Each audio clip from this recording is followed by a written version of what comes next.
I want next. I want Terrence Crawford next. You're going to make that happen? Huh? You're going to make that happen? Oh, definitely. That's the fight that I want. That's the fight everybody else want. Like I said, I'm going to get these straps that I'm going to go over there and take his shit too. All right. Errol, congratulations. Terrific fight this evening. Thank you, man. Now, strap season, y'all know what time it is, baby. Terrence, I'm coming for that motherfucking belt. All right.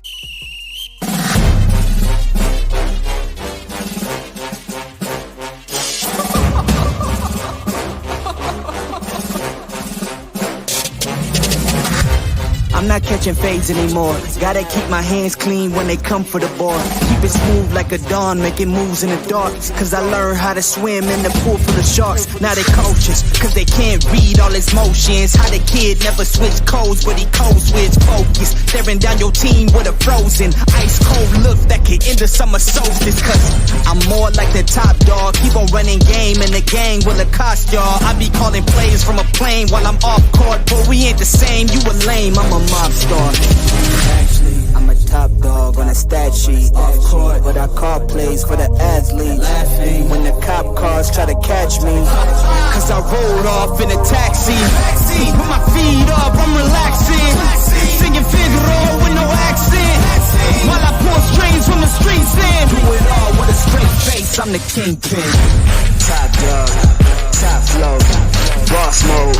I'm the kingpin. Showstopper, top dog, God vibe. I'm the kingpin. They know I'm a dog and a beast, man. Yeah, I keep the peace with a peace, man. I ain't got no time for appeasement. Why would I respond to a pawn? I'm the... Hold up.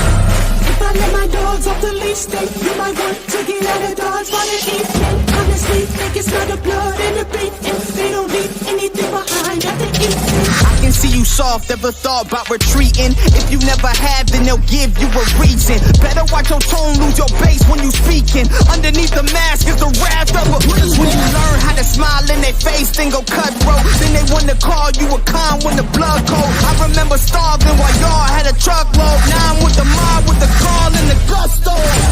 I'm a top dog on a stat sheet. Off court, but I call plays for the athlete. Laughing when the cop cars try to catch me. Cause I rolled off in a taxi. Put my feet up, I'm relaxing. Singing Figaro with no accent. While I pour strings from the streets in. Do it all with a straight face, I'm the kingpin. Top dog, top flow, boss mode.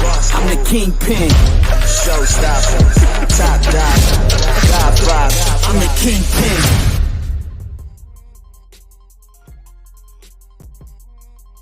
Going on. I hope everybody's having a great weekend. Not really much to look forward to, if you know what I'm saying, because we got Teofimo Lopez this weekend. Nobody wants to see this shit, man.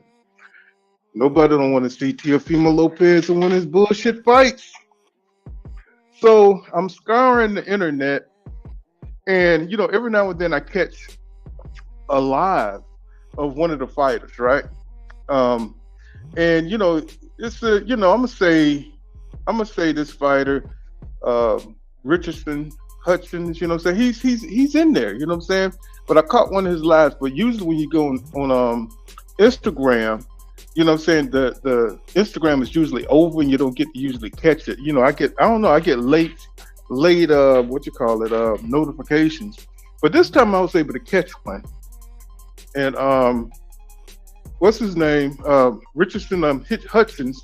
He was talking about what was going on with some guy that that covers boxing, and they were going back and forth.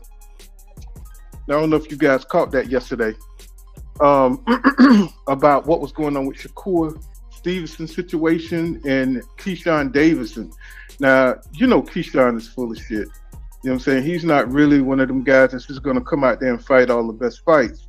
And this is my problem with boxing today. That's why I do a lot of complaining, because these guys with the talent, they're not really trying to fight each other. So you could see in the attitude of Richardson Hutchins in this little interview on Instagram is the problem with boxing today. And it's like everybody just want to stick together like in a clique. You know, boxing is about professional fighters trying to be the best. That's what it used to be about. But now they got so much, you know, friendship and clique. It's not, it's about the money to a certain extent, but they want their money a certain way. They don't want their money against their friends. And so I kind of want to share this with you guys just to kind of get the tone of what's going on in boxing today. You know what I'm saying? Why we can't get the best fights.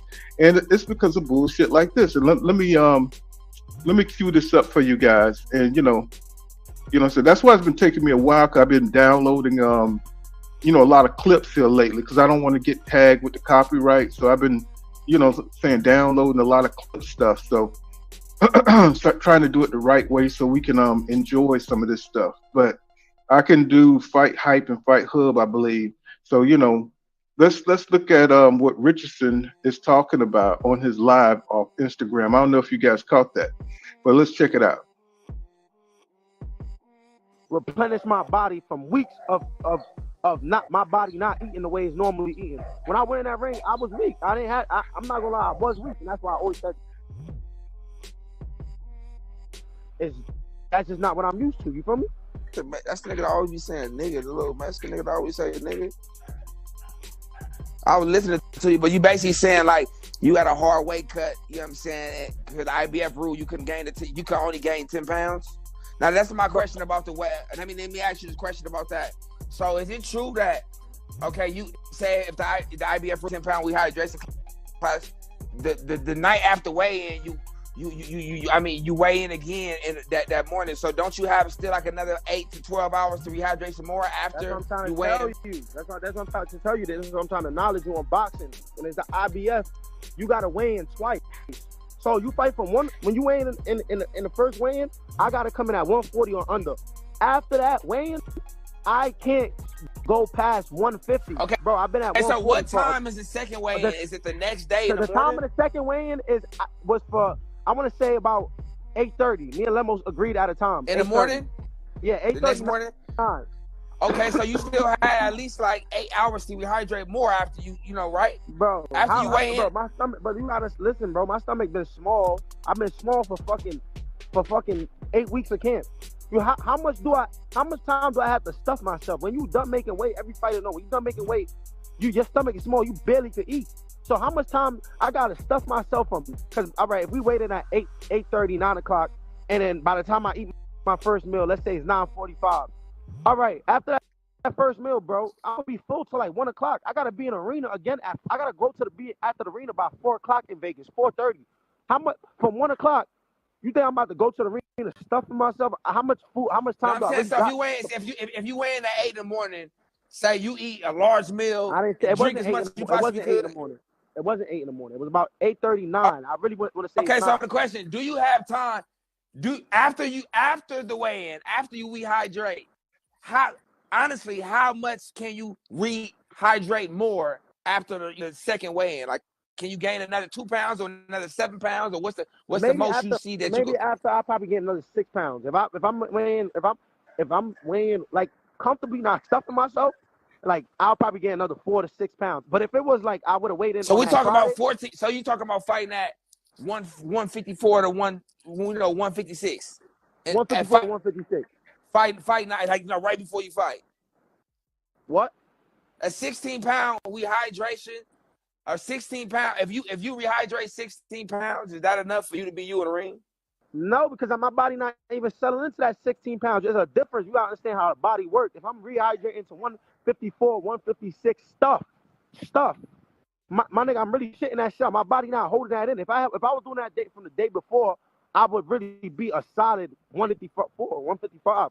I'm not a nigga that's coming in at 165 like Devin Haney. I ain't coming in 25 pounds over. But nigga, if you told Devin Haney he had to come in, he could only come in the next day at 154, 155, bro. Y'all would not still see Devin Haney would not look the performances he had with Regis. It probably would never look like that because he would never felt himself. I'm not saying I gotta come in with 25 pounds over, but nigga, if I'm losing 15, 20 pounds and can't. What's the ideal for you at fight weight? So you said ideal for you is like 160, 162. You will feel how you supposed to. No, I won't get that high. I'm saying if I come in at 156, 157 at most, that's like me at feeling the best. But it's hard to get back up there when you have to weigh in the day of the fight. Your body not just gonna Let me shoot up ask you 7 another pounds. question. Is there trainers and different people that can get you to that 156, healthy to where you're not stuffed? I pay people to do that, but obviously the results I wanted wasn't the results I thought I was gonna get. You know what I'm saying? No, for sure. I pay people. They did that for the. So basically, what we're listening to, Hutchins, kind of explained how he almost got Falumaloon in his last fight. Everybody was kind of shocked. What was this? Let me see what this last guy name was. It was like a no name. It's let me see, Richardson Hutchins. Let's look up the the last guy that he fought, and he went out there and he got. I mean, he got handled, man. You know what I'm saying? It's like I think he won it, but it was just like, damn. It's like all these guys are going out here, off these long layoffs, and they're not hydrating right. It's like they're professional fighters. It's like, why are they having these problems at this point in their career? I don't know. You know what I'm saying? Richardson is 18-0. He's got 7 KOs. Of course, he don't have a lot of pop. But it was what's his name? Gustavo Lemos was his last fight. And this guy was giving him all kind of trouble. He won the fight 17-11, 15-13, and 15-13. So, but it was preposterous, man. Because he boxed the hell out the dude, but he ran out of energy, and he was just looking crazy out there. And he's just kind of explaining that under the IBF rule, where you have to weigh in, twice. He was just looking crazy. He was saying that he wasn't feeling good, but that's not the part that I really want to get to. We want to get to the part we're talking about. Shakur, Stevenson, and Keyshawn Davidson. But what that got to do with him, you'll see. So that's the next question. Well, how long you going to be at 140 till you go to 147? Because it seems like you'll be a healthy fighter. Again, this is what I'm trying to tell people. It's not a problem of making 140. I don't kill myself making 140. My problem is not being able to go past 150. That's my problem. It's not. So basically, all the other titles besides the IBF is the ones that you really chasing down because you don't feel like dealing with the IBF rules. Exactly. When I make my weight, bro, as I signed that contract to make weight this day, that was the weight. That's the weight that the promoter sent me. Eddie sent me a contract. The weight will be 140. This is the super lightweight limit. Nigga, after give me my 24 hours to eat whatever the fuck I want and get to however the fuck I need to feel. Don't limit me. You feel me? That's how I feel. So another thing, I know that in the rankings, your highest ranking is IBF. Outside of the IBF, what is your highest ranking?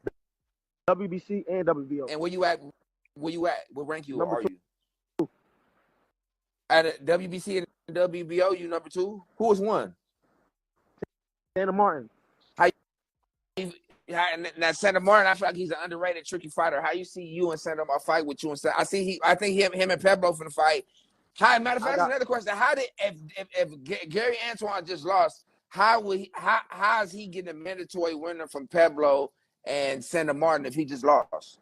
And they say he get the mandatory. Wait, who got the mandatory? No, they said the winner, he gets the winner. Gary Antoine Russell gets the winner out of Santa Martin and Pebble. They said that next? Yeah, that's it. Santa Martin and Pebble fight, and Gary Antoine Russell fights the winner. But how would he be in a chance to fight the winner if he just lost? And this is what my man Spencer talking about. We paying these sanctioning bodies for what? I was told that this is what I was told. When I fought Zepeda for the WBC silver, that put me at number 2. Santa Martin was at number 1. So this is how it's supposed to go, from what I was told. Santa Martin either had to fight Devin Haney. Devin Haney either had to defend his belt against Santa Martin. If Devin Haney dropped the belt, me and Santa Martin will fight for a vacate belt. But now you telling me that I'm hearing, all right, I'm hearing Santa Martin is next to fight Puello, because Puello, they fight, and they said now, the winner. But now you telling me some other bullshit after that fight. Now Gary got the mandatory spot. I don't know what the fuck, like. And then the WBC is also telling, what's the guy from over there from London, the guy that stopped Zepeda after I fought him? What's his name? Fuck. What's that? I don't know. He just stopped Zepeda last fight. I don't mean watch Zepeda's fights. I only watched him because you was fighting.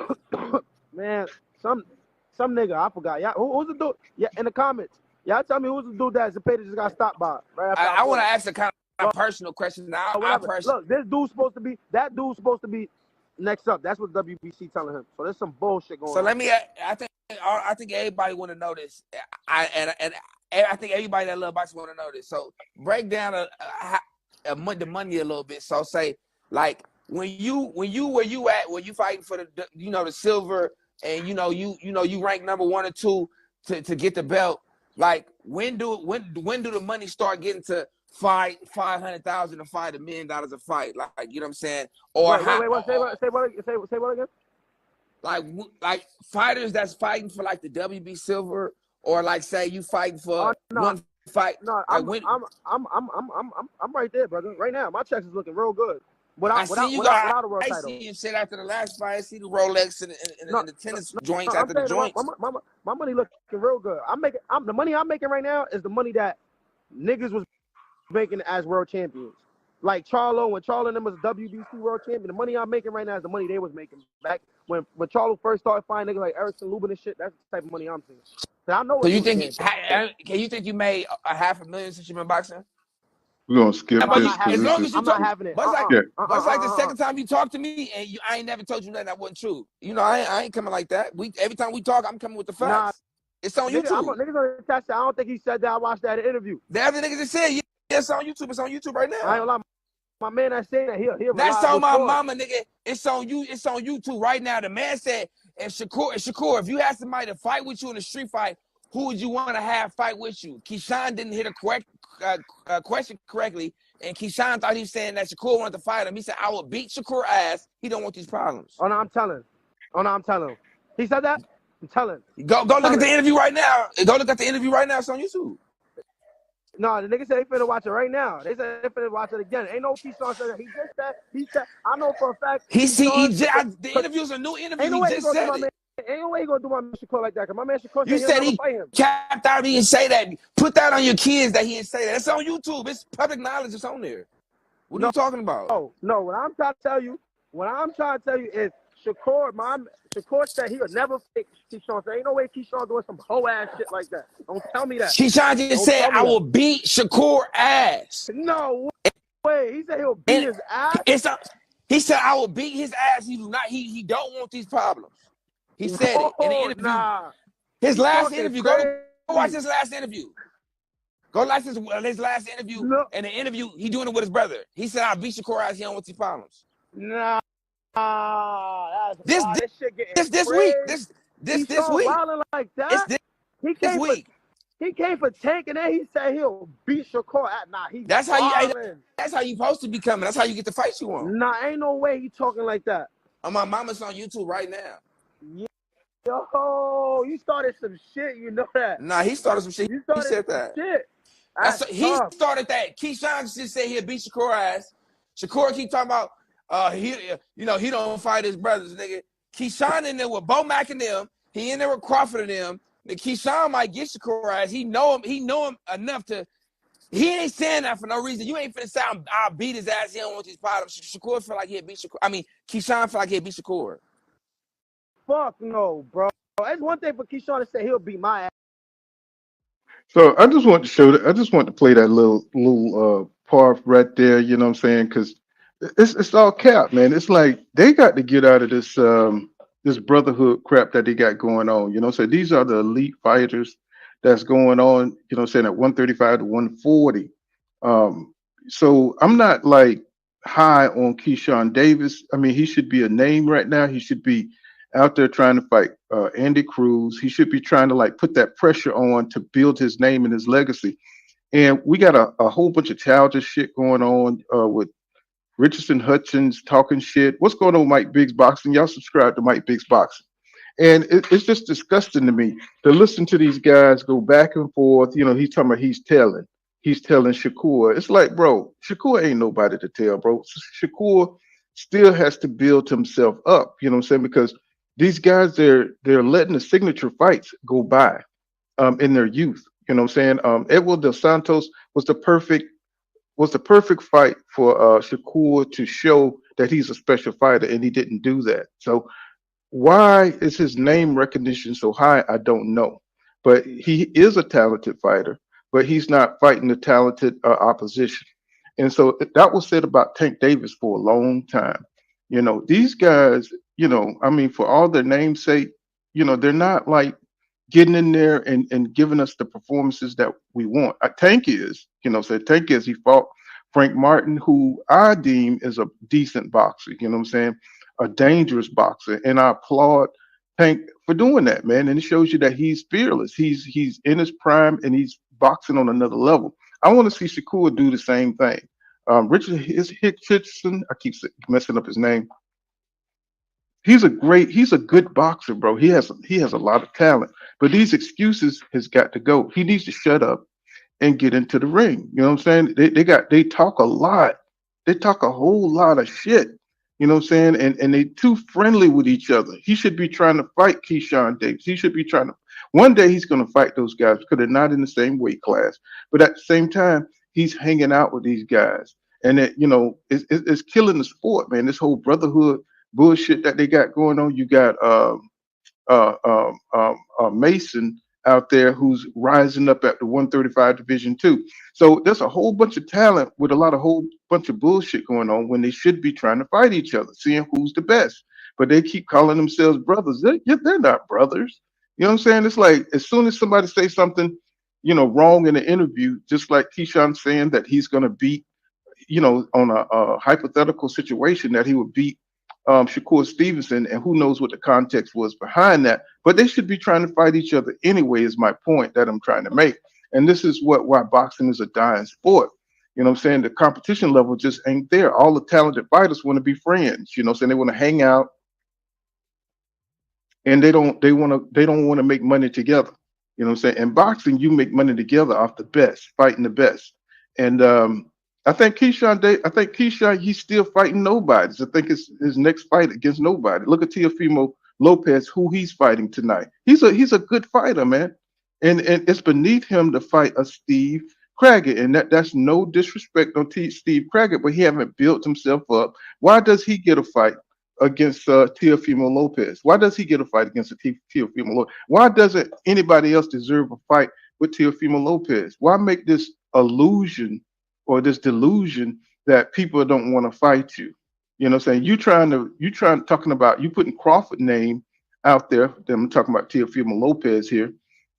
You know Crawford is out your league, homeboy. You know what I'm saying? Everybody knows that in boxing. It's like, and plus, even the age in Crawford got too much experience for Teofimo Lopez because he don't have the confidence to beat a Terrence Crawford, somebody who's can campaign at 154 and kick ass at 154. Terrence Crawford, you know what I'm saying? I mean, just hypothetically, he could beat everybody at 154. Why would he come back down and fight a Teofimo Lopez who lacked the confidence to beat a fighter of that damn caliber? You know what I'm saying? Do you understand? I think we all in this comment section understand that he cannot deal. So he's clout chasing, and people hate that. You know what I'm saying? He's clout chasing, and he's not fighting the people that we want to see him to fight. So tonight, you know what I'm saying, he's fighting a safe fight, and everybody knows it.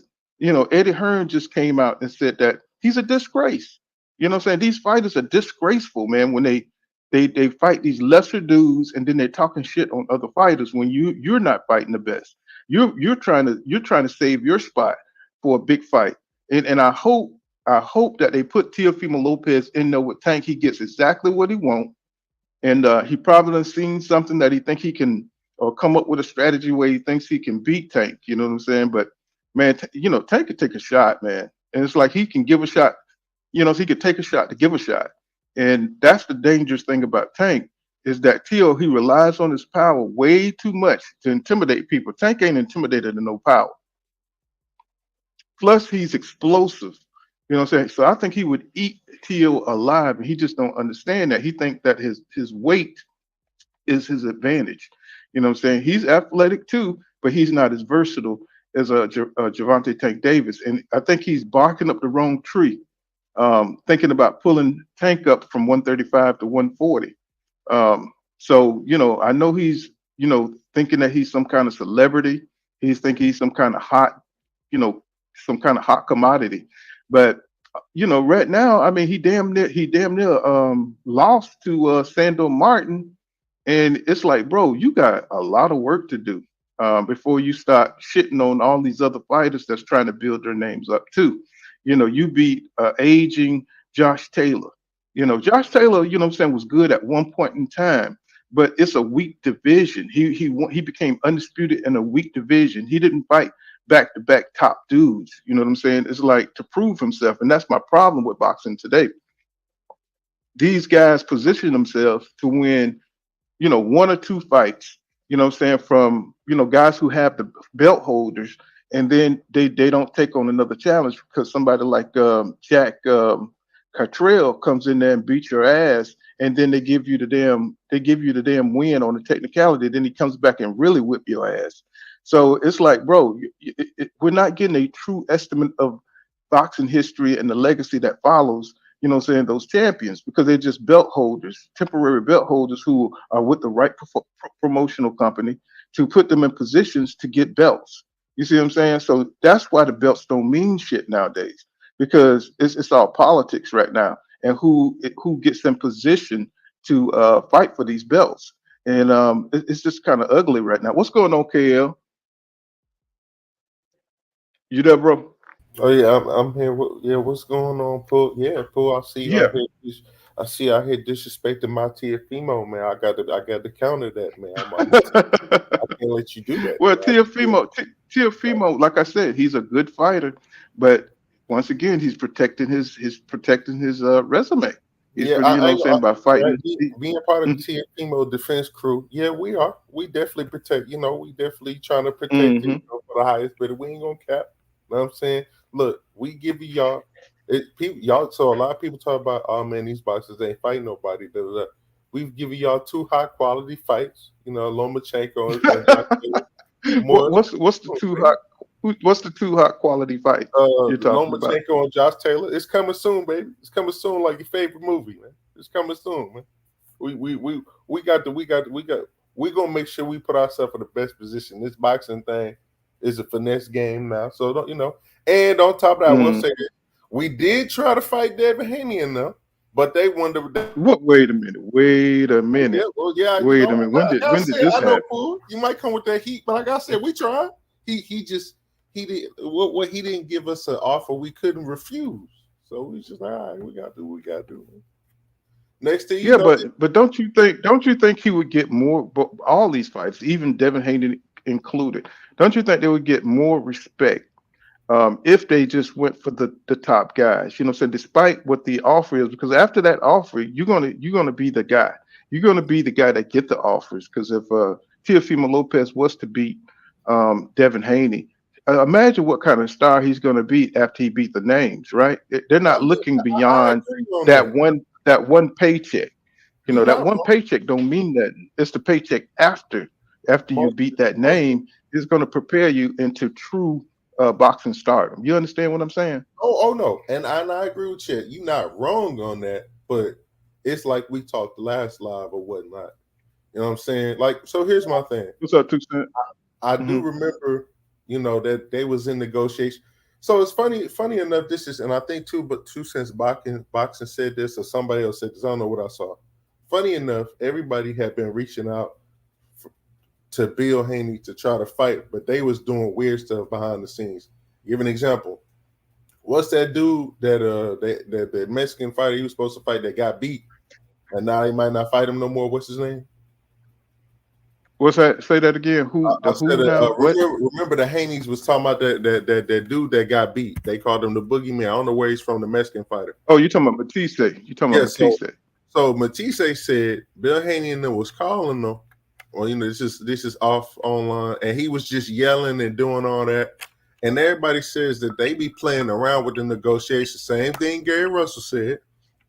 They be playing around and playing games with the negotiations. So I'm assuming more than likely when Teofimo and them tried to reach out, it was probably on some low number stuff and some goofy stuff. That's why I think the fights with the Haneys, because this is something I've heard from a couple different boxing groups. So everybody can't be Mm-hmm. lying when it comes to that. Now, as far as everybody else, I agree they should be fighting.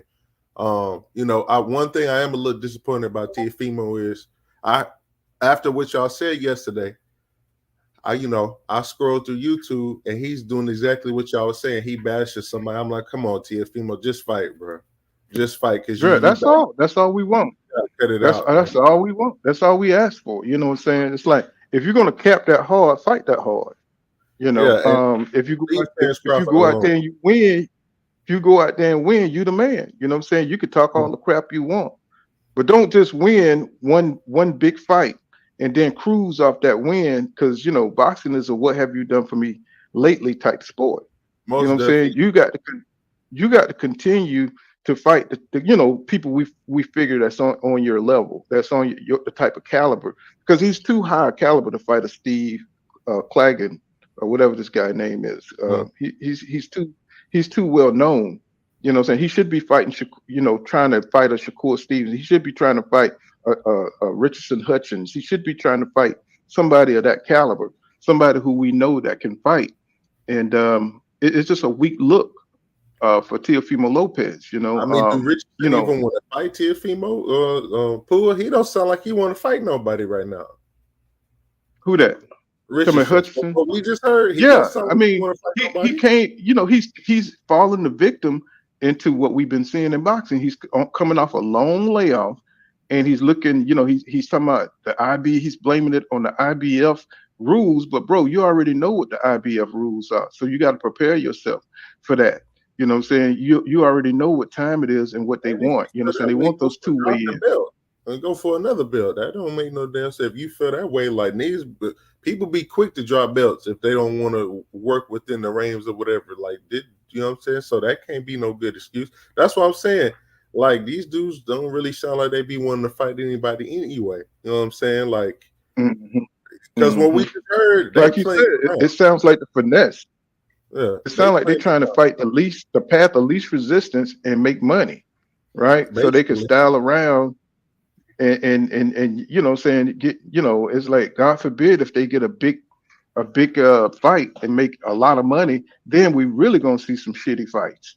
You know what I'm saying? Because it's like now people want to just fight the lesser fights so they can make more money and stay on top and make that money as long as they can by fighting nobody.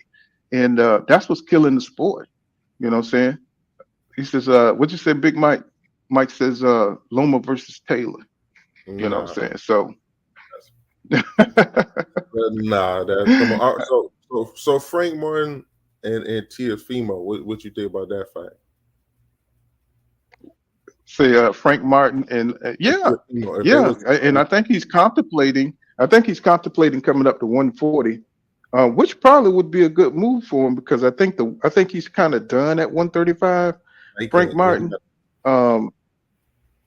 he's running into that situation where he's getting older, and once your body matures, you can't stay at those little tic tac weights for very long, unless you're just going to be unless you just genetically a little dude, and operating. I think part of the problem with one thing, they not making it their lifestyle. They keep blowing up between fights, and your body not to say. That's what I think. I think if dudes, I don't think Frank Martin has that trouble. I think he's just maturing as a man. He's about to hit those 30s, and so he stays in the gym. He's disciplined, but I think he's maxed out with Derek James. I don't think Derek James is all the way there as far as, because he got 1 foot in and 1 foot out. And it don't seem like Derek James is like look like he's kind of maxed out as a coach, and it don't seem like they got that dynamic down there in Dallas anymore, where Errol Spence Jr. was leading the charge, and without that, it seems like they're just kind of ordinary right now. But I'm not going to put it all on Derek James. It's just that I don't think these fighters have the saying that they don't have the desire to be number one anymore. It's like people just want to make money. And it's like when you're just fighting for money, you're not going to see that extra fighting spirit anymore. And that's what we're seeing. We're just seeing guys trying to finesse the game. And hopefully this Fundora fight with Errol Spence Jr. would change, what we've been seeing, this trend of fighters just doing what they got to do to get by. Hopefully, he don't go in there and get embarrassed and You know what I'm saying? And it's like he just looked like a average dude. You know what I'm saying? We want to see, you know what I'm saying, the old EJ. You know what I'm saying? We want to see the old EJ with the desire to go in there and break a motherfucker down and win the fight. You know what I'm saying? But we don't know how that's going to turn out with Derrick James and him split like this. I heard that he I was mean, back with Blu-ray, and go ahead. mhm. No, you say he back with Blu-ray. Okay, yeah. Yeah, I heard he was back with Blu-ray, but he still needs the training, even though he knows, you know, by this time, by a fighter gets this point in his career, he knows how to train, but he still needs that guidance, that confidence from his coach. And I hope, whatever disputes they got between each other, that they can iron it out. But I don't seem like Derrick James is look like he's not, his heart ain't in it no more or something. It's just he just seemed like he's just just going, saying just showing up and just doing what he got to do just to make the money. And that's something that's just make you look at these guys like, damn, man, it's like what can we do to get the motivation back into the coaches, get back, get boxing back to a competitive type situation where they really want to shine.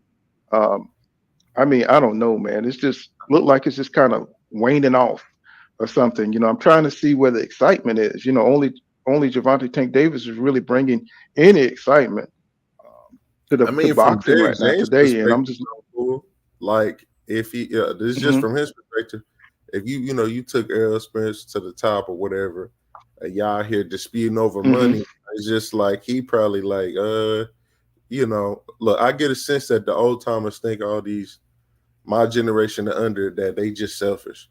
They selfish and they gonna do what they want to do. So he probably on some like, well, I took it, Earl to there. We disputing over money, so he kind of just like, oh, at this point, he got a bad taste in his mouth. I honestly think Earl Spence would probably he would do great with Mark Breland if he would actually, do what he says and not be stubborn. But Earl kind of stubborn, there's no disrespect to him. He just saying Yeah, he is.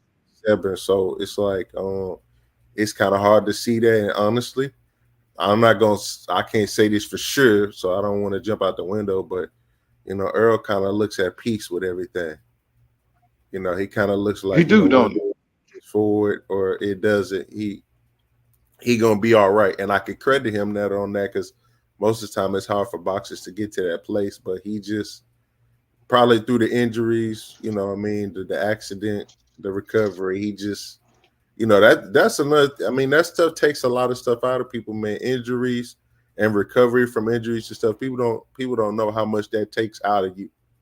You know what I'm saying? So, and I know we like, oh well, the boxers of the past, yeah, but y'all know these dudes is different, man. It just is what it is. Like they different. They heart. They always say they heart in the boxing, but let's be honest, they heart in the money. They heart in the money, and so it's kind of hard to. Like, what was it that old dude said? It's kind of hard to wake up and want to box when you in silk sheets. You know what I'm saying? Right. That Like was Marvin Hagler. Marvin Hagler, yeah. So it's just like, yeah, man. It's as far as how do you motivate them? Well, look, you make these offers high.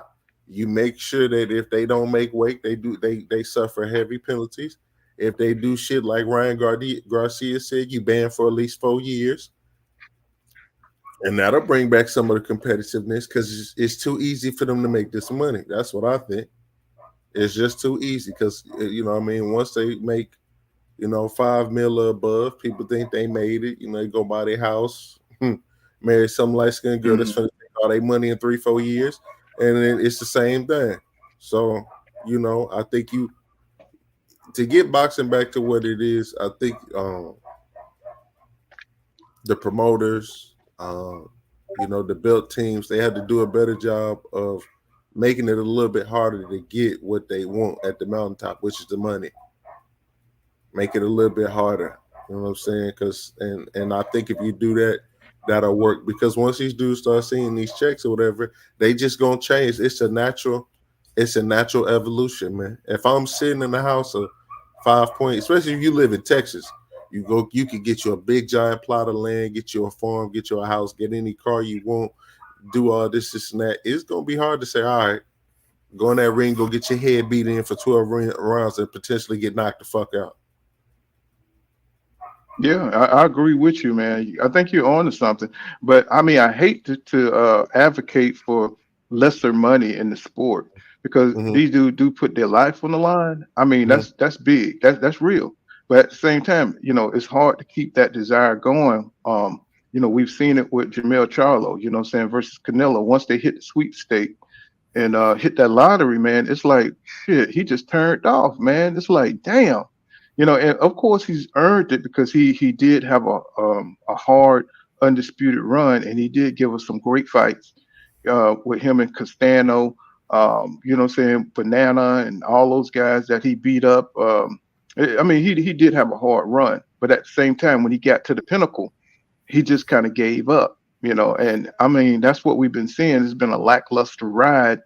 Once you build your brand up and you got boxing fans that's really believing in you, that's when they're letting boxing fans down because you're not going out strong, you're going out weak. Jay Watt says he believes EJ's going to chop Fundora down and take him out around 10. And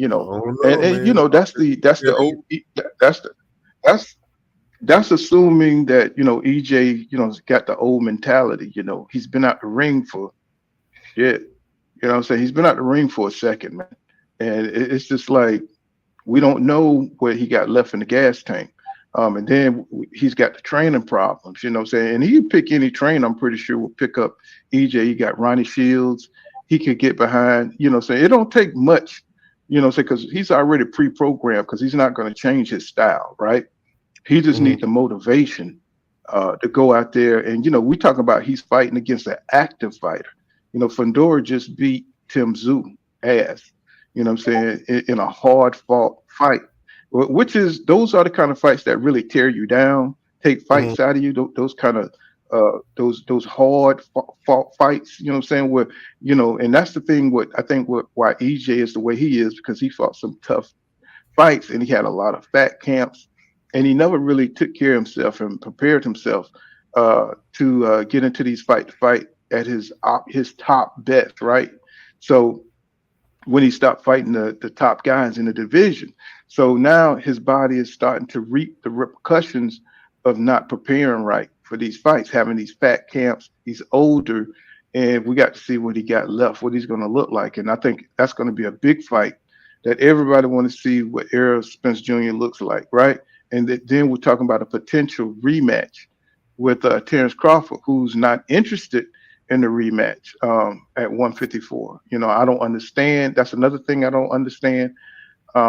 Why, so just because you beat the guy, what I'm saying, it could be a number of reasons why Spence was off that night, so it's being done with 147, not really taking care of himself and all this stuff. I mean, Crawford win is complete, but if the man want the rematch, why not rematch him? What I'm saying, especially at a different weight class where, what I'm saying, he should have probably been fighting in the first place, right?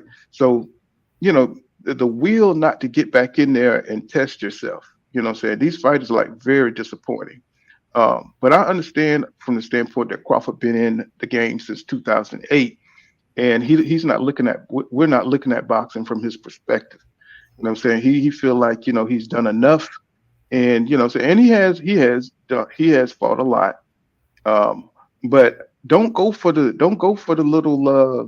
little easy pickings. What I'm saying, hey, let's go for, if you're gonna go for the money, I think you're gonna make more money with Errol Spence Jr. than fighting Madronov. What I'm saying, because people already assume that he know that. Yeah. So, look, Terrence Crawford thing is, and you've said this before, he just, because everybody been boxing for a long time, right? Everybody been boxing for a long time at this point. This what's so funny about him. He beat Errol Spence the way he beat him, and it don't even feel like it no more.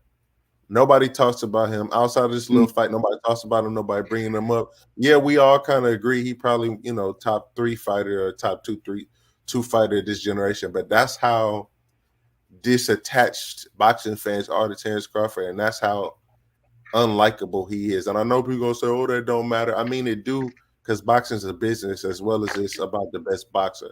So he's kind of fucked himself because it's like, if what people are waiting on is we waiting for in between this fight with Errol and other competition that you get your ass whooped by one of these sideshow niggas so they can prove a point and stop ducking people, right? Or not ducking, quote unquote, but stop playing around and using these little dudes for free money or whatever and go fight EJ. Because the thing about it is, yeah, you beat the shit out of Errol Spence, but you beat the shit out of Errol Spence because back in the day, years ago when y'all should have fight, you was doing all this weird shit. And it was mostly him.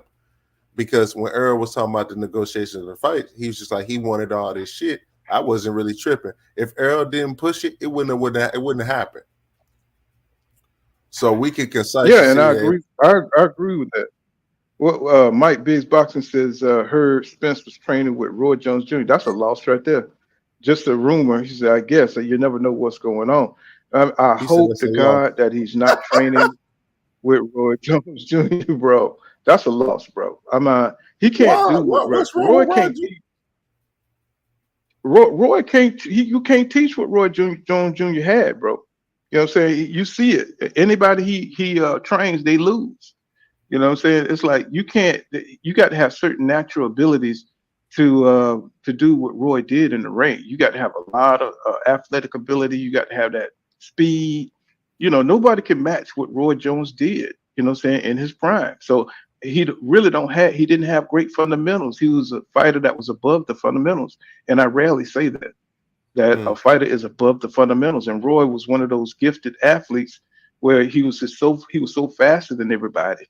And his reflexes was just faster than everybody. So he didn't really need the fundamentals like that. Shit. I mean, he barely put his damn hands up. You know what I'm saying? Because he was so damn fast in the ring. His feet were so fast. His reflexes were so fast. So it was hard to catch Roy. But once he did get caught, we saw what happened. And he just started walking forward, putting his high guard up, and he was getting Falumaloon, bro. So, you know, he's not going to be the coach that you want to fight these guys at 154 who got some pop. You know what I'm saying? Guys, you know what I'm saying, like Fundora, who throws a lot of jabs, who throws, you know, he's good on the inside. You don't want Roy Jones for that, bro. And we know how EJ fights. You know, you talk about changing his style. You know what I'm saying? At this age, man, that'll be suicide. You know what I'm saying? To go out there and try to fight, especially an active fighter like Fundora. You know what I'm saying? He's 6'6", and he can hit you across the ring with that jab. And EJ right now, he's I don't know what his punch resistance is like right now because he's been through some wars. You know what I'm saying? So, you know, this is a really challenging fight for EJ to come out to after a long layoff and look like he would have learned his lesson after fighting Crawford, you know what I'm saying, without a tune-up. You know what I'm saying? But, you know, he, like you say, he's hard-headed. You know what I'm saying? He said, if EJ, the Kegi says, if EJ is strong and healthy for 4-door fight, he'll chop him down in 8. You know what I'm saying? That's if the EJ, we think that EJ is himself. If he's the same EJ and he got something left, you know what I'm saying? Because he really goes out there and chop down people by attrition. He has some skill, you know what I'm saying? But look like his speed ain't there. He don't have that bounce that he had when he fought Chris Algieri. Now that EJ was a dangerous fighter, you know what I'm saying? But he looked like he looked like a retired fighter, bro, to me. He looked like a fighter that's just trying to get a few more fights in just to see where he at. And you know, he just looked like he's kind of worn down. Like they say, I didn't want to think that the crashes had any kind of impact on him, but I do think now, after watching him kind of be in decline, that I am kind of thinking that those car accidents did have an effect on him. And I think he even said it himself. He said he's not the same. So I think the kicker says, I think Virgil Hunter would have been a good match for EJ, but I'm excited to see, oh, hell no, what Roy Jones Jr. bring out of him. Wait a minute, Roy ain't going to bring shit out of him. He'll fucking get knocked out.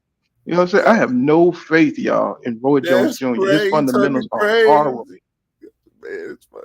Man, Roy Jones Jr. fundamentals are horrible. He couldn't even save himself. I mean, come on now. Y'all seen Roy taking them L's and stuff at the end of his career. I mean, and then you saw the fighters that were under him. They can't do what Roy Jones Jr. want them to do in that ring. So you got to be a young fighter. You got to be somebody like a Javante Tank Davis. Now he could benefit off of Roy Jones Jr. stuff. You know what I'm saying? Especially the way Javante Tank Davis fight. I think somebody with those kind of gifts would do well up under Roy Jones Jr. But if you don't have that explosiveness, no, Roy can't really. He So can't do really you see teach you Errol nothing about Spence? defending yourself. Mhm. So Yeah, Errol Spence especially will Errol fight Spence Jr., who's a versus pressure. Jury. The one that fought Jury, do you Well, think he could have beat Terrence Crawford? hell yeah. Terrence Crawford knew that too. That's why he was bullshitting around.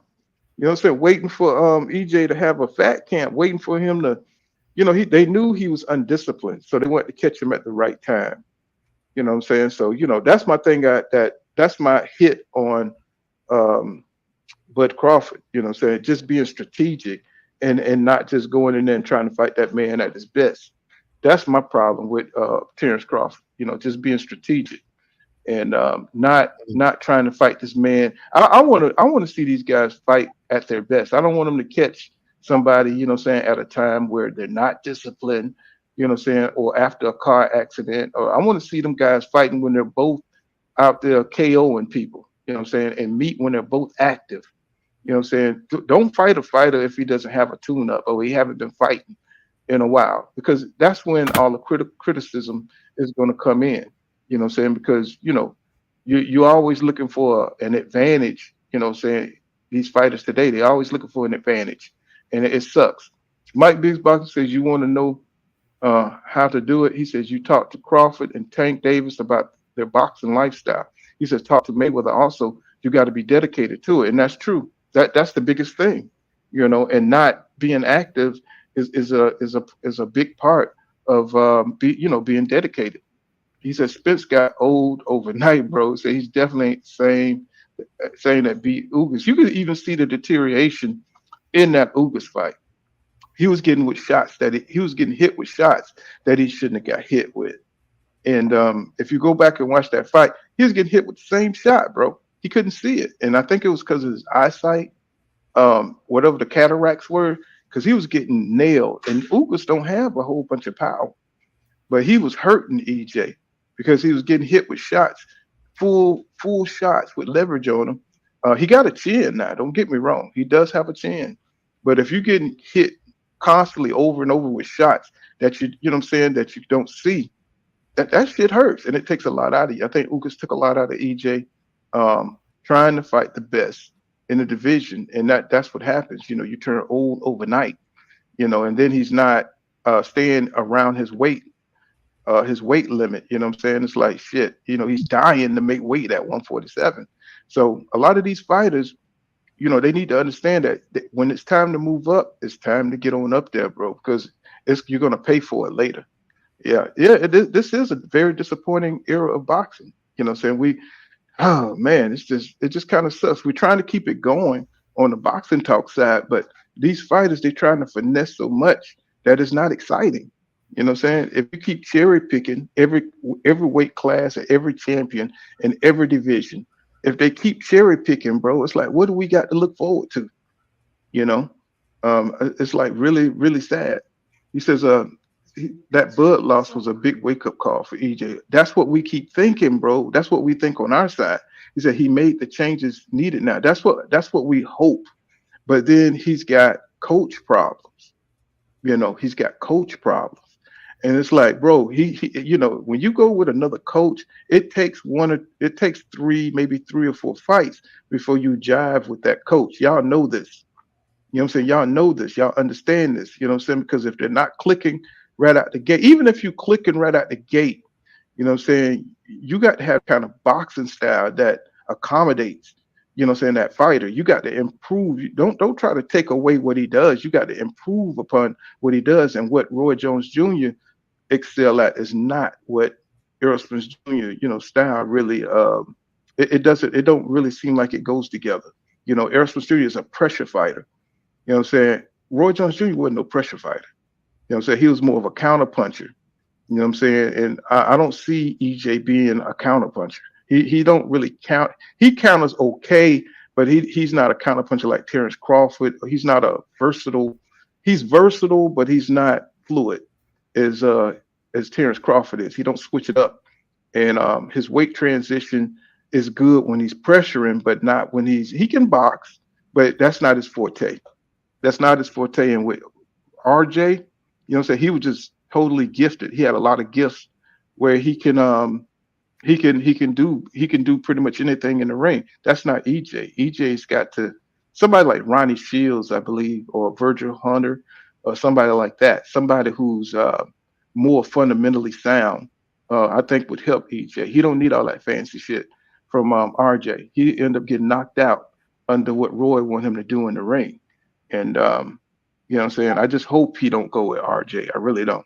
He said, "What up, Pool?" He said, "Wasn't Roy working with Mel Charlo a little bit?" That explains the decline. That explains a lot. You know what I'm saying? Because RJ is a name in boxing, but they should understand that his style of boxing is just, it's not for the average fighters. You know what I'm saying? Fighters need defense. They need to, they need they need the weight transition and how to protect themselves. Roy wasn't the best at that, man. He wasn't the best at that, So his fundamental boxing style. Pool? Did you hear Pool? Did you hear I was thinking about you yesterday. Did you hear Anthony Joshua out there talking crazy about Tyson Fury? Man, Anthony Joshua, man, I hate him. It's like this dude is such a coward, bro. I mean, I won't go call him a coward because he steps in the ring, but at the same time, he's another strategic cherry picker. No, he a goofy. You know what I'm saying? But he was talking crazy about Fury yesterday. Yeah, because he see how bad he look. He see how bad Fury look. Exactly. See, he don't understand. Fury would get on them drugs, and he would get out there and look great against him. Fury would get up there and get that androgenone or whatever, cocaine, whatever it is, and them people ain't checking for that with Fury like that. You know what I'm saying? Fury could be on cocaine that night. They don't give a damn. Straight you know what I'm saying? It's like he would go out there and beat Joshua ass. Yeah, he was just like, I'm so glad that happened to Fury. He's always disrespected people. He doesn't respect Usyk. Oh my God, man, he is such a if I respect you, I respect you. You know what I'm saying? Right, he's been ducking me for a while. He's never fought nobody. I was like, what?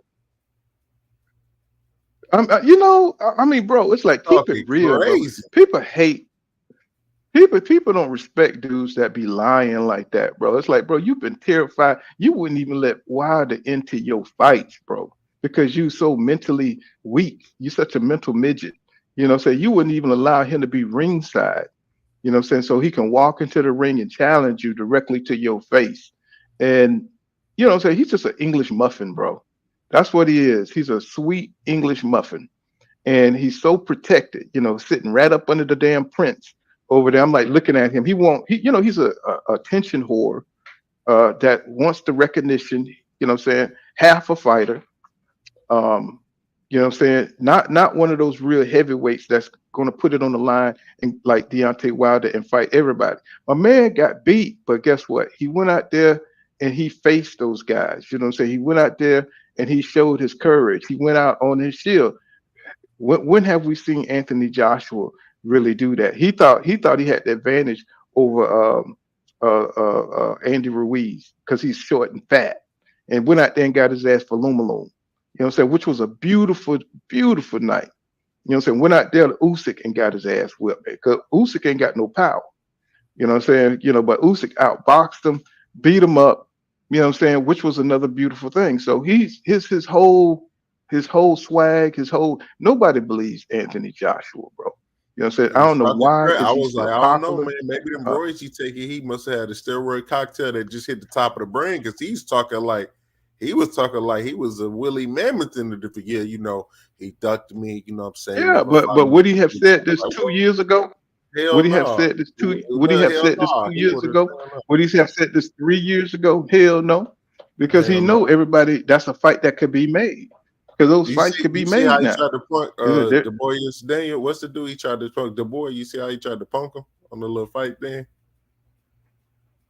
Man, DeBoris is a crash test dummy, but he could beat Anthony Joshua, man. So Mm. Anthony Joshua don't have a lot of confidence.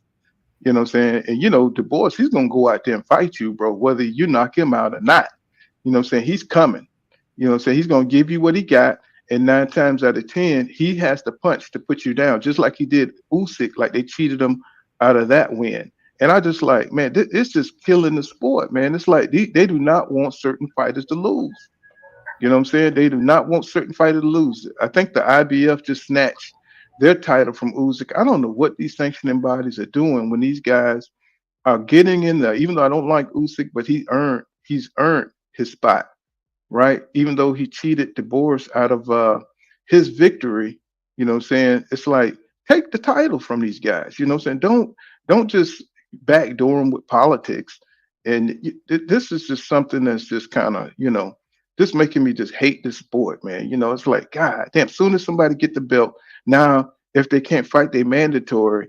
It's like they want to fight a bigger fight, they're gonna snatch their little belt. It's like, bro, you're gonna make money.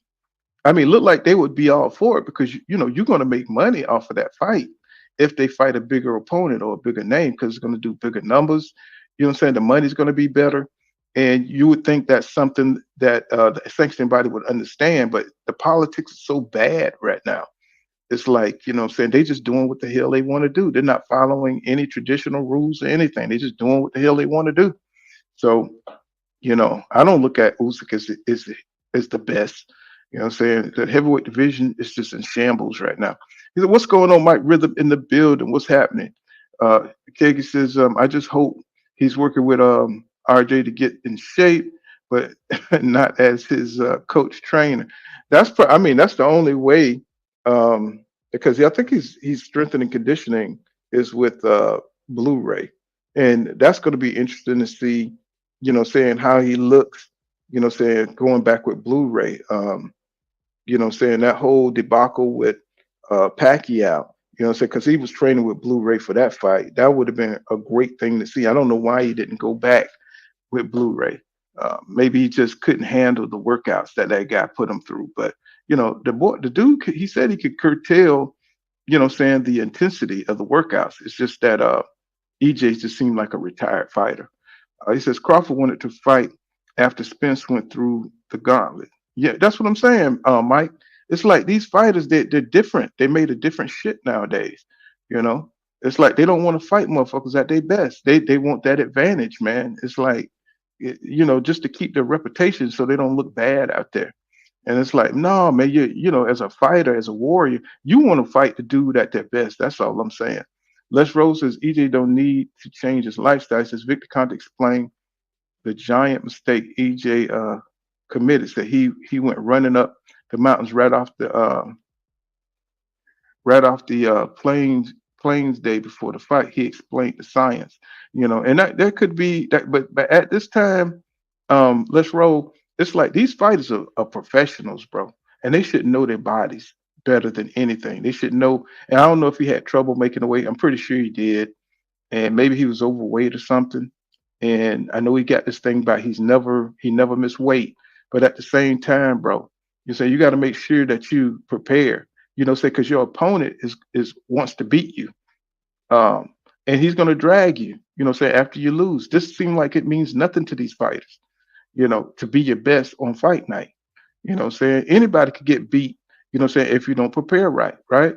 So, but at the same time, that's not an excuse. So to me, it looked like they will put that. Saying that would be number one. Make sure you prepare right. And EJ his mindset don't seem to be there. So hopefully with this Fundora fight, saying he's not just taking this shit casually because Fundora gonna beat his ass, bro. We saw what happened to Eric Lubin. Saying his whole face. I'm talking about Eric Lubin looked normal for like 5 to 6 rounds. And like that 7th round or whatever it was, he took them uppercuts and shit. He disfigured his face. Saying had him looking like a monster up in there. I was like, oh my God, bro. Just because he thought he could go in there and knock that man out when he should have been boxing.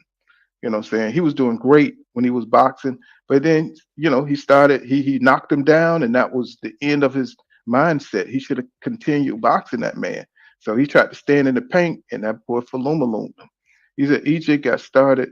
He says EJ got start getting active though. Yeah, he said I hate this era of one fight a year boxers, and that's what's killing the sport. The Kegi, that's what's killing the sport. Yeah, I hate AJ too, bro. You know what I'm saying? Because he's all hype. You know what I'm saying? Just like, and Tio, he's kind of like the same way. But he always ekes out a good win against a great opponent. And so you got to shut up about him. You know what I'm saying? Because he always pull out a win, you know what I'm saying, when you think he's done. He says, I'm praying. You said you praying DeBoris knocks him out. That's probably what's going to happen. If he knocked out Usyk the way he did, he's definitely going to beat AJ. AJ don't have that mystique anymore. Um, he don't have that powerful mystique. He's like a cowardly lion off the Wizard of Oz. You know what I'm saying? It's like, come here. I'll give you an uppercut. You know what I'm saying? It's like, bro, I don't believe you. I don't believe you. And I think DeBoris sees through that. And he's going to go in there and try to destroy Anthony Joshua, which is, I'm here for it. He said maybe he's doing what Joshua did, run through a bunch of well-known trainers, absorb all the knowledge you can and become the fighter that I think, in my opinion, he said AJ smokes DeBoer. In my opinion, I saw AJ's skill set. You know what I'm saying? He's one of those guys that got to have an advantage. He definitely don't have the psychological advantage off of DeBoer. DeBoer is an active fighter too. So with him having the activity behind him, he's going to beat the shit out of AJ. You know what I'm saying? AJ hasn't been active like that. You know what I'm saying? Plus he needs all the support. He's kind of like Goku when he had to gather all the energy for the spirit bomb. That's AJ. He's got to get all the damn energy. That's his last hope. You know what I'm saying? To get the big spirit bomb energy from all the support. He's got to have nothing but positive vibes and stuff. But DeBoris isn't a shit talking type fighter. So this is the perfect opponent for AJ because he's not going to say shit to try to intimidate AJ. That's the kind of fighter he likes. You know what I'm saying? That's why he can't fuck with Wilder, because Wilder is well spoken and he looks dangerous. He's coming at you. He's trying to knock you out. He's not trying to box you. You know what I'm saying? But DeBoris is trying to knock your ass out too. And I think AJ understands that. So this is a dangerous fight for AJ. I don't think he has that same mystique he had back in 2018, 19 and shit like that. He's beatable. And I think DeBoris understands that. He said, I disagree. He said AJ is still the same. So he just looked good. He just looked good against trash. And well, you know what I'm saying? If you think that, I think DeBoris is gonna beat him. You know what I'm saying? He said, anybody knows why Usyk dropped one of the belts? I think it was the IBF. I forgot who's under the IBF in the heavyweights. Let me see who he dropped the belt against. It was some guy I didn't even. Let me see. Let me see boxing rankings. Let's see boxing rankings. Let me see.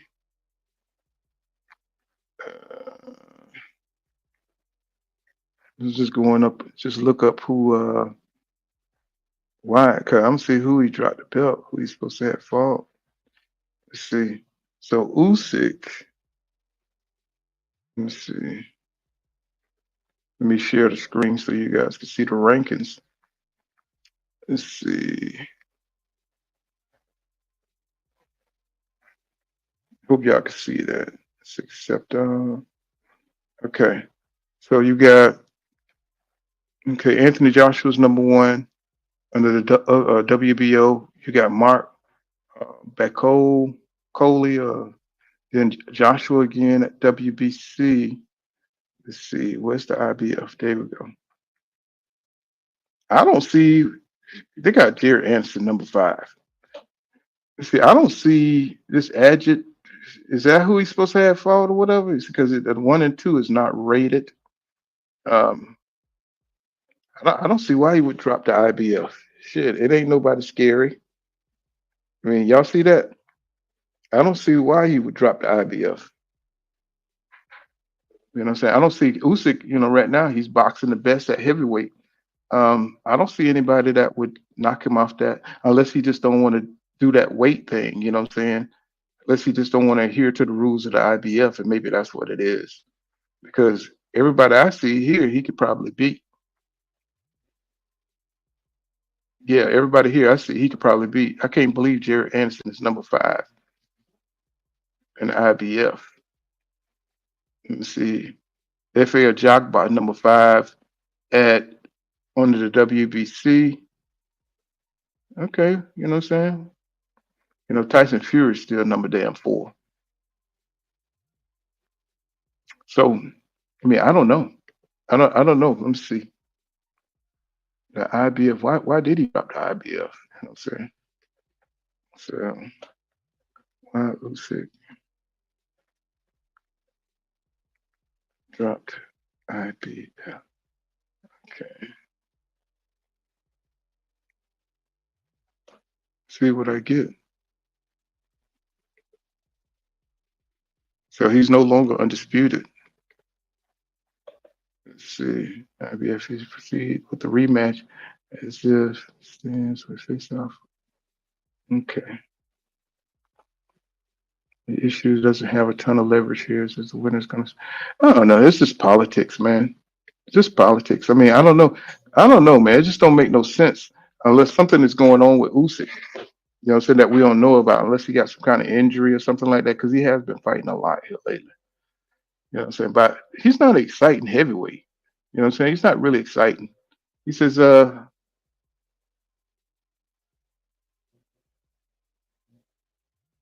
he says, Mike Bigsby said, agreed. I'm glad his chin got checked and held up, but got to come up with a good game plan against AJ. I don't think so. I don't think AJ fights that damn well. I mean, he's holding the phone a little bit more. Is his jab is a little bit more crispier. You know what I'm saying? But other than that, you know what I'm saying, he don't take a shot well. And I do believe DeBoris will land that shot to put him down, and he'll lose. You'll see his confidence just deteriorate from there. He said the Cap Crawford called EJ out before Mikey Garcia fight. EJ looked in great shape for a Pacquiao fight and was about to murder that boy.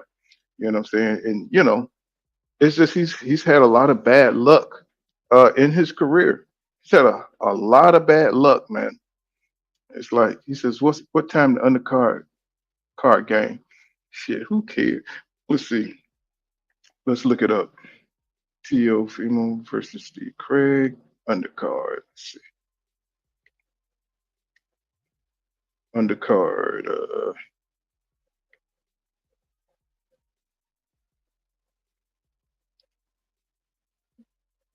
Okay, his fight card. Let's see.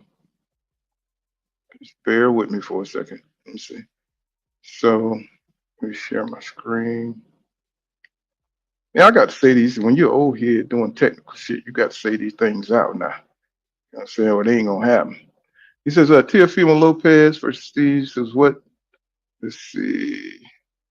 Saturday tonight event would be tonight. Pack. Let's see.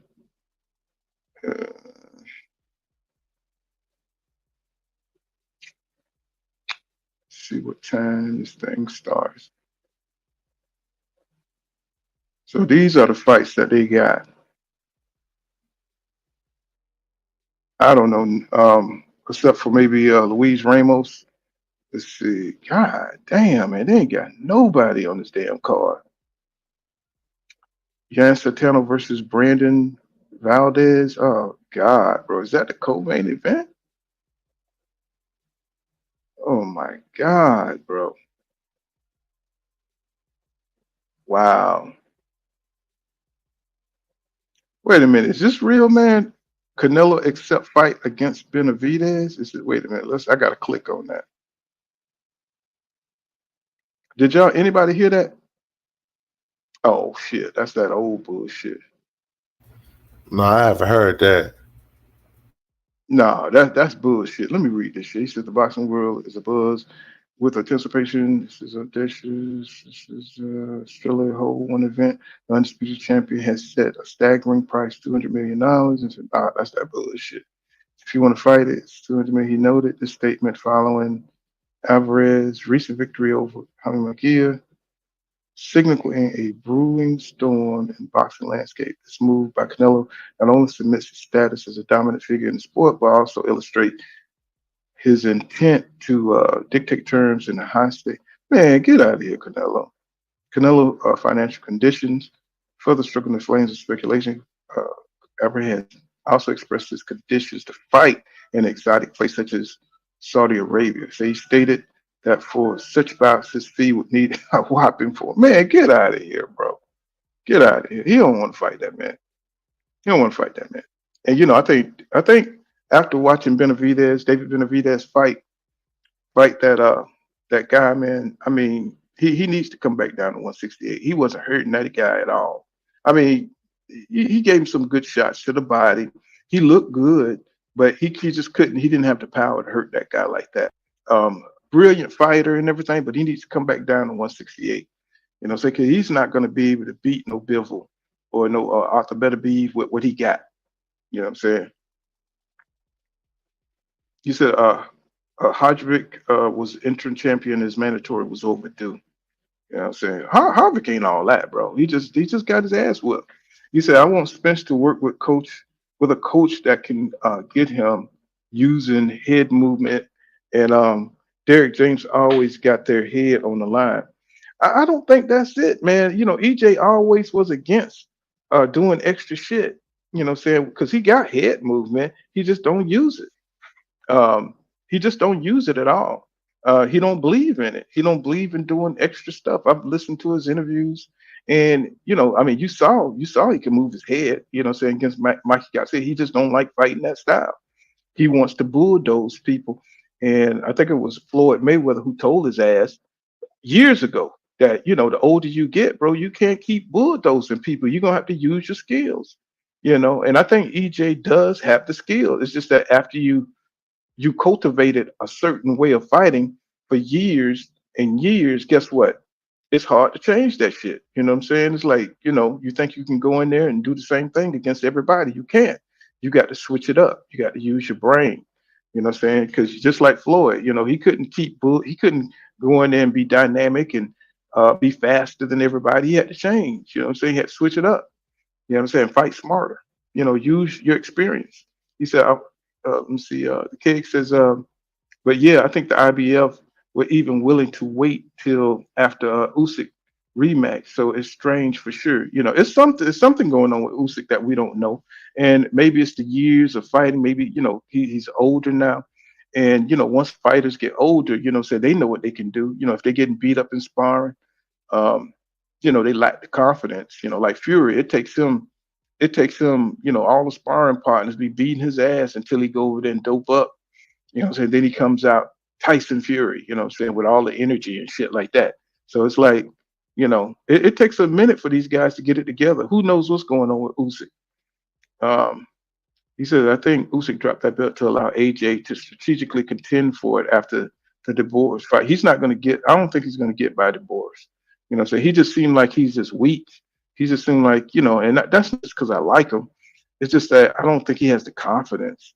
He was too happy. He was too happy when Wilder lost. He was too happy. He celebrated, bro. And I'm like, bro, you never entered the ring with this guy. Why do you hate this guy so much?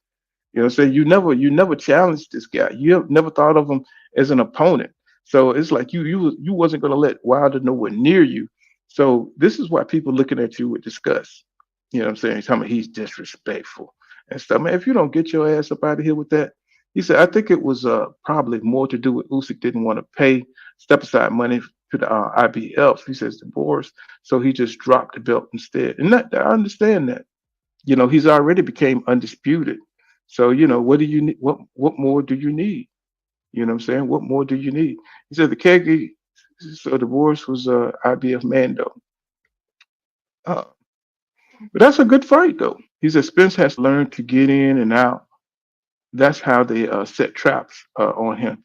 He thinks he's doing well, but they're setting the traps. That's why he gets hit. I think he got hit because his eyesight ain't what it was. You know what I'm saying? I think he got a lot of injuries. I think he's fighting through a lot of injuries. He's not the same. that he was. So he can't get away with mistakes that he made before. He can't persevere through the punches. His punch resistance ain't the same. So he's still a tough dude. It's just that he's just in decline right now, and it's hard for a fighter to estimate where you at when you don't have the tune-ups. So he needs some really good tune-ups just to see where he at. Fedora is not a tune-up, man. That's a real fight. That's a fight that can really make or break him. But he was talking about retiring after the Fundora fight. So that kind of tells you where EJ's mentality is right now. He says yes, when he beats Havoc, who's Mando? Okay. So he says, man, he says Roy gonna get EJ fucked up. What you think, fool? I think so too. I think Roy has no business trying to coach people. I mean, if you watch his career, you would know he's not a good coach. And I don't know why they look at Roy Jones Jr. like he's an option. I think even AJ was over there messing with Roy Jones Jr. And he definitely would have got AJ knocked the hell out.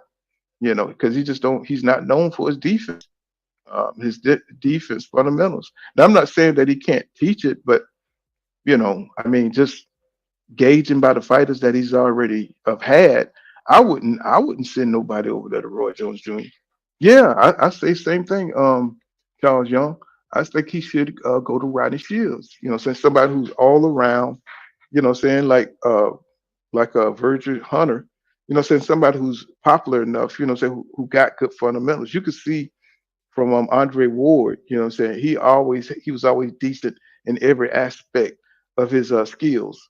Saying, and that I award that to Virgil Hunter staying on him, and saying, and Andre Ward, he was just a machine when it comes to the fundamentals. Even though he picked up a lot of things from Mayweather and Bernard Hopkins, he was able to employ that into his skills and stuff, and it made him a hell of a fighter. He says the KK so the IBF could possibly be online when AJ and DeBoris fight. He says AJ and DeBoris fight. So IBF could possibly be online. It's like Mel says he says, Tell you, I agree. I did hear somebody maybe working with multiple trainers though. He says Ronnie Shield would definitely do justice. I think that's the obvious coach. He's not like on a coach on the fringe like Roy Jones Jr. He's not proven. Roy Jones Jr. is not a proven coach. What I'm saying? He's just like a fringe coach. What I'm saying? And you're not going to have a lot of success with Roy unless you just got all kind of athletic ability. What I'm saying? Somebody like Teofimo Lopez would probably get some use out of Roy Jones Jr. He says, what he says, Fedora will tell all though. Yeah, yeah, it definitely will because Fedora is just one of them fighters. He got a lot of punches. He's coming forward. What I'm saying? And if you don't do something to break his ass down, he's coming all night. What I'm saying? With that long ass reach, his jab has gotten tremendously better. Because he used a lot of jabs to beat Tim Tszyu. And I do think if Tim Tszyu wouldn't have got that cut, that would have been Fedora ass. What I'm saying? So that was unfortunate that Tim Tszyu got that cut. Not that I'm a Tim Tszyu fan, but that was just fate. What I'm saying? With him to get that cut where he got on the top of his head from the head. But he says, Doc Kent says DeBoris has been elevated to full IBF champion now. I don't think that. It don't really matter, bro. Because I think he's gonna beat Anthony Joshua. I think Anthony Joshua just don't have it. He just he's a guy that can box, but I don't think it's nothing special about Anthony Joshua. What I'm saying? I just don't. I mean, do you think anything special about Anthony Joshua, KL? You there, bro? You think anything special about that dude? KL done dipped out on. No, I just think that I just don't think a lot about him. And as far as the fight tonight, I mean, who really wants to see this fight? With T.O. and I mean, I've never heard of this guy. Let's look him up, man. I mean, I've never Steve. What's his name? Steve Kerr. I mean, I don't know. I don't know, man. I've never heard of this guy, man. Let's see. Let's look him up. Let's see. Does he have an Instagram?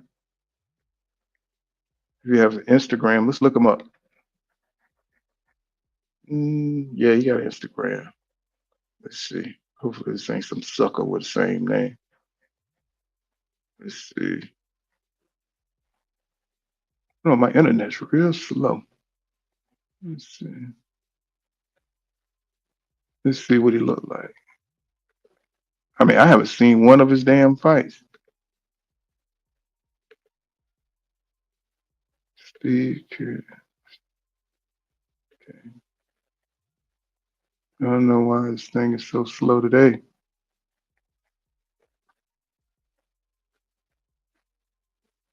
Coming in slow, but here we go. Oh, hell no, that's somebody else. Let's see. Let me see. Steve. Instagram. Okay. All right.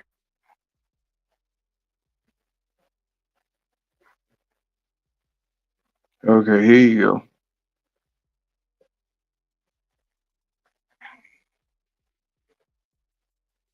Let's see. Screen.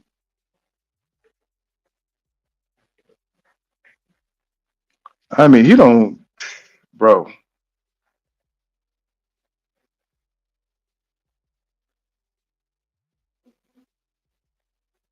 He's a little bit taller than, you know what I'm saying, but he's still, I don't think it's shit to him. Let's see. Let's see what he looked like.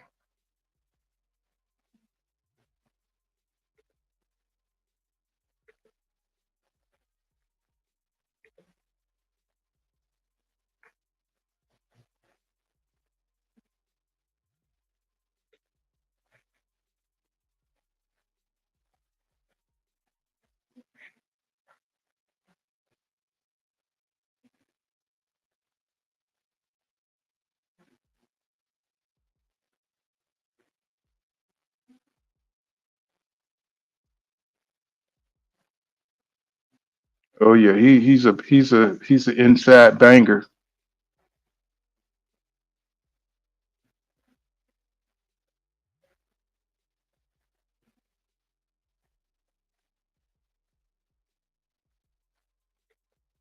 He's an inside banger.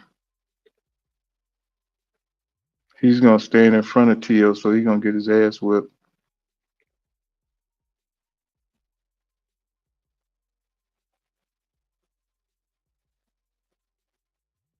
The takeover.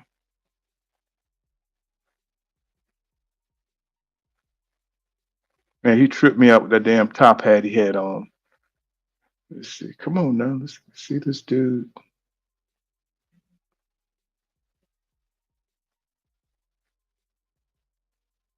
So that must be the undercards right there. I've never heard these guys on the undercard before. Let's see. Damn it, I just fucked it up. Yeah, it don't look like he just look like he's an average run of the mill dude. You know what I'm saying? He's not, this is something to protect your boy place. But these are the fights that sometimes backfire. These are the fights that sometimes backfire. Let me see.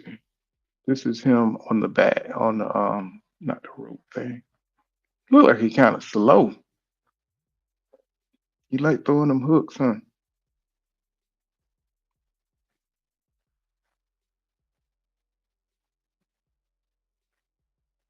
I don't think y'all can see that. Hold on, my bag. I forgot to share the screen.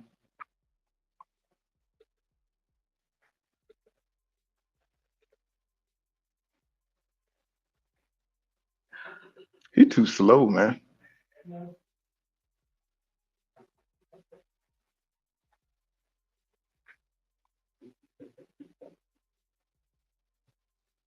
Nah, it's gonna take more than that. Let me see. Let's see.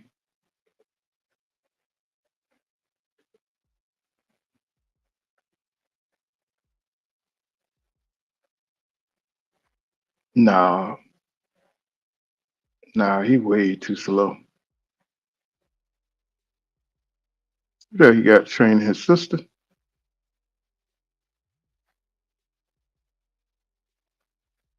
No, no, this gonna be over with quick.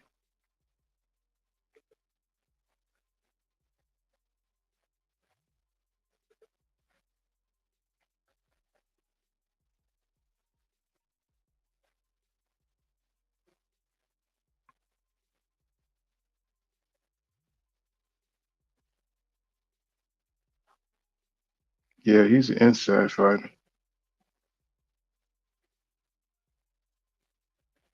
Yeah, he gonna get outgunned. He's gonna get outgunned by T.O. Man. That's him. This is Craig Claggett, or whatever you call his name. That's him.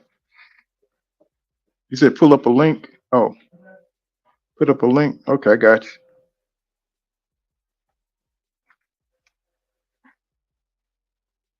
He said, yeah, I'm more interested in that Bam fight too. But my man, he's up in age and he's coming off Estrada is coming off a long layoff.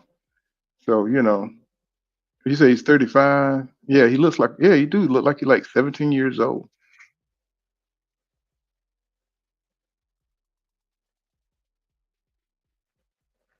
Let's see. I don't even know how to. Let's see. How do you pull up that?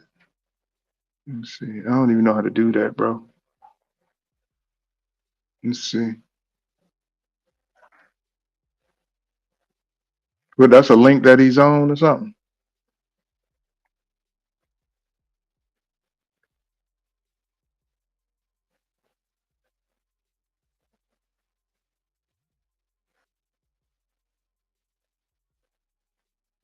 Let me see.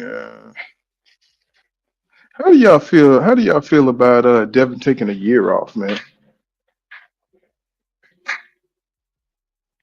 I mean, they still talking about suing, what I'm saying? Ryan Garcia, what I'm saying? It's a lot of shit going on. You know what I'm saying? There's a lot of shit going on. It's like Devin dancing at goddamn the bowling ring because Ryan got suspended. Ryan's still going on and on. I think it was him and Zab Judah that got into it. You know what I'm saying? Because he was talking shit about Zab Judah. Um, Zab Judah told him, I think he told Zab Judah that, suck his dick or something like that. He don't care about him. And Zab came on and just kind of cleared the air a little bit. Yeah, I think he needs to clear. I think he needs to, a little bit of time, but I don't think he needs no damn 2 years. And I think he was just capping about that. I think he was just capping about that. Um, but yeah, I think he was just capping, But I would like to see him get that mandatory done, just to stay active. Because him being, I think him being inactive is going to really hurt his career, just like it's hurting everybody else's career. But Bam and Rodriguez, that's going to be a good fight. That's might be the fight that I cover tonight. That might be the fight that I cover tonight because I don't want to see that Teofimo Lopez fight at all. Bro. I'm not interested in that. I don't want to see anybody on the undercards. I think Tio. I mean, he should be he should be looking for bigger fish to fry. I don't want to see another showcase fight. He said Devin should fight someone like Steve Claggett to stay busy and just see how his chin hold up. Um, unless he don't have the confidence, what I'm saying? Unless, what I'm saying, he don't want to go out there and get beat. But I think he should keep up his activity. You said on the undercard for 500K. Yeah, whatever. It really at this point, I don't think monetary the money shouldn't mean anything to him. You know what I'm saying? Like right now, he just needs to keep his chops. You know what I'm saying? He needs to stay active and stay at the top of the division because if he don't, he's going to go out there and get beat again. And then there's just not going to be any excuses. They're just going to use that, what I'm saying, to crucify him. What I'm saying? They already think he's sorry and stuff like that. But I think you need to just, put that stuff in the background that he's doing with Ryan Garcia. I think he's talking about staying out for a year and then coming back. The first fight is Ryan Garcia. So I guess he wants to go into the hyperbolic time chamber or some shit like that and come back more powerful or come back, retooled with more confidence and challenge Ryan again. But of course, Ryan is always on some bullshit. Yeah, yeah. David Benavidez, they're gonna push for that David Morrell Jr. fight. So when David Morrell Jr., um, what I'm saying, when I think he's still at 175, but I think he'll come back down to 168 to fight David Benavidez because they're going to push for that fight at 175 or 168. So he might as well go ahead and he's never going to get that Canelo fight. We already know that. You already know he's not going to fight no David Benavidez. So he might as well go ahead and train up to fight David Morrell Jr., which is a dangerous ass fight for the Mexican Monster. The Mexican Monster ain't no joke now, but shit, David Morrell Jr. is a special fighter. He's athletic. That motherfucker can move. He's agile, and he's got tremendous power. So he can get you up out of there. So that's going to be a hell of a fight for David. That's one fight I don't know. You know what I'm saying? Morrell got a fight on Crawford card, yeah, on August 3rd. You know, uh, says, yeah, Devin only 25. He's got to stay busy. Yeah, they all got to stay busy. And I don't know why they can't get this through their heads that they're not going to be the same fighter after 17 months off. You know what I'm saying? They understand how competitive the sport is. The guys that are staying active are the guys that's going to do better in the fight. They're going to be the fighters that be able to get their second win, what I'm saying, in the fight. So I mean, man, these guys are professionals. They should know more than we know, right? But that's not what's happening. That is not what's happening. You know, it's like these guys, they act like they just started boxing or some shit, or it's just the fact that they're not into the sport the way they came in at. So they just not they don't have the same desire. So after making a little bit of money in the sport, let's see, what's going on right now. Boxing 24.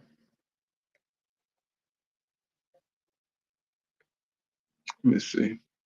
So Teofimo Lopez could face Brian Norman Jr. So Teofimo Lopez could be facing Brian Norman Jr. next, saying for the WBO. That's going to be interesting because Brian Norman, man, he is boxing some of his best. I mean, he's not fighting top dudes, saying like, I think he beat Giovanni, was his last fight. Um, he fought what's his name? I forgot his last name. Giovanni, and that was a good fight. That was a good bloody ass fight, But he's fighting some of his best boxing right now, so that'll be a good challenge for. That's who he should have fought tonight. He should have fought Brian Norman Jr. You know what I'm saying? So that would have made Teofimo Lopez look great. Uh, what I'm saying, that's good competition for Teo. I think Brian Norman Jr. is up and coming. He's a threat. What I'm saying, he's up and coming. You know. Instead of fighting this no-name guy. He's not going to get any credit for him. He says, Teofimo Lopez, yeah, Brian Norman Jr., that's a good fight. You know what I'm saying? And that's who he'll get credit for. But, he's got to go through these little no-name dudes. He says, I don't even follow King Arthur London. Oh, God. No, nobody's following that dude, man. It's like he's trying to make his name, but shit, nobody's interested, bro. Let's see. But all the fights that's coming up, Apilo, Obsession. Yeah, we already seen that.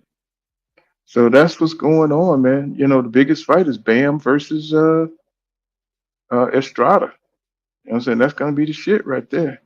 You got those Fernando Vargas kids, saying, trying to make a little bit of noise, talking shit about Devin Haney and telling him to stop crying and all this kind of shit. I wonder why everybody's telling Devin to stop crying. If somebody cheats you, by using PEDs, it's like, stop jumping on this little bullshit train, this whole ass train. Whereas, this man don't have he don't have a gripe. He got a gripe, man. You know what I'm saying? Yeah, he's a good fight, man. Yeah, Brian Norman Jr. Yeah, it's a good fight. I would love to see Teofimo Lopez. I think Teofimo Lopez would beat Brian. I think Brian needs maybe one or two more fights against good opposition to be able to withstand in that with T.O. But he got good skills, really do. You know what I'm saying? He got really good skills. I want to see that fight. You know, it's like my boy Matisse got his ass whipped, bro. Now that's something. He says, Pitbull. What you say? BTW says, pull that truck you posted uh, in the community post. Was that one? Was that one you drive? Oh, no, I just put a tanker, just a picture of a tanker. No, the tanker, no, it's the same kind though. Just doing chemicals, just driving chemicals and to different refineries and stuff like that. But they be having me going all over the place, Kiggy, man. They be having me up in Massachusetts, you know what I'm saying? I'm in Chicago, I'm in Ohio, you know what I'm saying? So I be out for like 3 weeks and shit like that. So yeah, I be staying active, boy, for real, for real. I be all over the place. So they be keeping me busy, man. And yeah, yeah. Yeah, I've been driving for a minute, man. So, I mean, I'm on the other side, you know what I'm saying? Ain't no Ricky stuff here, be dangerous, dangerous chemicals and stuff, I got to deliver. But the cool thing is when you get to the chemical factories, so they do most of the work because of insurance purposes. You don't have to unload it. They unload it for you, you know what I'm saying? Because they don't want no mistakes. Even though we trained on it, they just want it a certain way and they want to use their equipment. So they'll drain the tank, and then even after they drain the tank, man, you got to go to special washers, chemical washers, you know what I'm saying, to drop that tank and pick up another one and take it to another refinery, because sometimes they'll allow you to wash that same trailer, but see, they got to also, you got to carry the paperwork. So where you sleep? No, hell no, man. You ain't not at this day and age. These motherfuckers killing motherfuckers out here on the road. Ain't nowhere in the world I pick up a hitchhiker. You know what I'm saying? Hell no, especially with the stuff that I got going on. You know what I'm saying? In this truck. So you sleep at truck stops. You pretty much do a what you call it, you do a plan, trip planning. And you know what I'm saying, you pretty much know from traveling on the road how far you can go when you want to look for a truck stop, you know what I'm saying, to stop at, you know what I'm saying, to sleep or whatever. And you could take breaks, they give you plenty of time to get to the next um refinery, you know what I'm saying. So you can if you get tired, you can pull over, take you a couple hour nap, stuff like that, you know what I'm saying. So but you know, you sometimes you're gonna be driving during the day, sometimes you're driving at night, sometimes it's raining, sometimes it's snowing, sometimes you drive through all kind of weather, and then there's all kind of construction you got to go through. You know what I'm saying? So it's just a lot. You know what I'm saying, when it comes to driving. That's why I can't do any live streams when I'm rolling. You know what I'm saying? I would love to do a live stream when I'm rolling, but there's just too much going on. These people cut you off. People road rage out there, and if you ain't paying attention, shit, these people will have you fucked up out there. You know what I'm saying? And, man, let me tell you something. If you get into an accident in a big truck, that's your ass, bro. Because you're supposed to be the professional driver. You the one who got to go stay 6 cars back behind somebody in case they come to a stop. So, you just got to protect your CDL. It's a pretty good job. You know what I'm saying? It don't seem like work, but you got to know what you're doing because DOT is right there.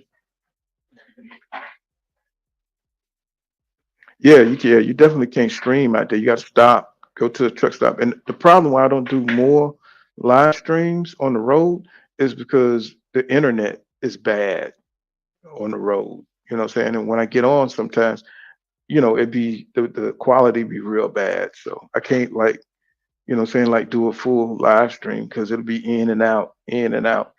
So that's why some of those boxing, some of the live boxing stuff be kind of messed up. I'd be on the road trying to get it in. See, y'all was about to say something streaming. Yeah, it's just kind of hard out there, you know.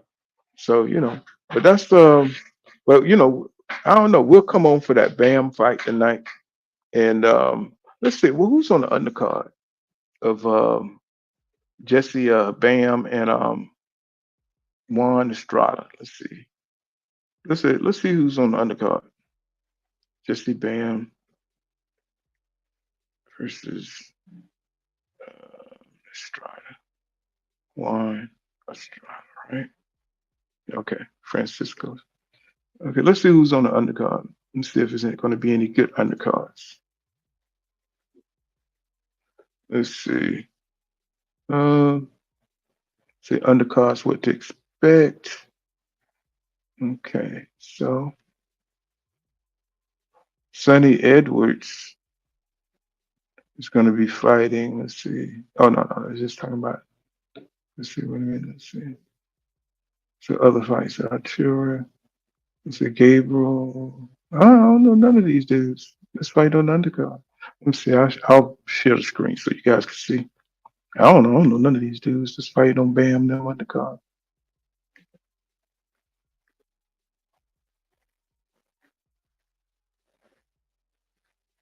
So these are the guys on the card. So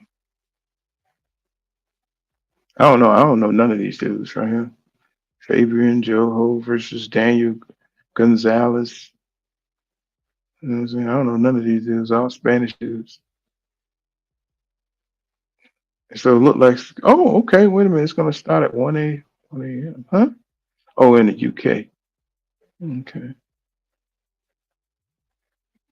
June 9, 8 p.m. Let's see what. UK. Sunday. Oh, wait a minute. Did it say Sunday? So Rodrigo will take place this Saturday. Okay, and the UK is starting on Sunday. Okay, whatever. Let's see.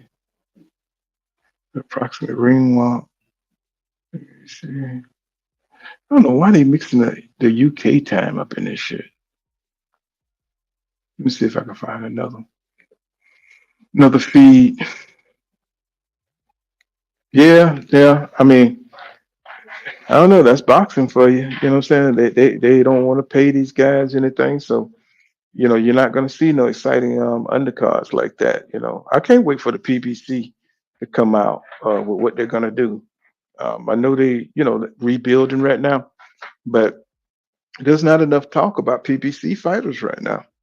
You know what I'm saying? It's almost as if, they've dried up. So Matchroom right now is doing great. Shit, you know what I'm saying? I want to see, EJ. I want to see, I want to see Jamel come back. I want to see Jamel. You know what I'm saying? Jamel didn't look too bad in his last fight, but he wasn't, I mean, after a 2-year layoff, what you going to expect? What you going to expect? See Jamel Charlo. Not Jamel, Jamal Charlo. He didn't look too bad in the last fight. Jamal. Let's see which Jamal. But he looked like he ready to retire too. So that's what we got going on with this shit, man. So Jamal. Now his last fight was Jose Benavidez Jr. And of course, he's kind of washed. He's kind of a washed fighter. But yeah, he ain't got nobody on the horizon. Yep. Won by UD. I remember that fight. Yeah, he looked okay. But he was overweight for that fight. He came over the limit. I just don't know what to say. He came over the limit. He agrees. He says they got to get their fighters active at least 2 fights a year. I mean, just to keep the sport going, man. It's like, I don't know, man. It's like I said, boxing seems like it's a dying thing now. Let's see.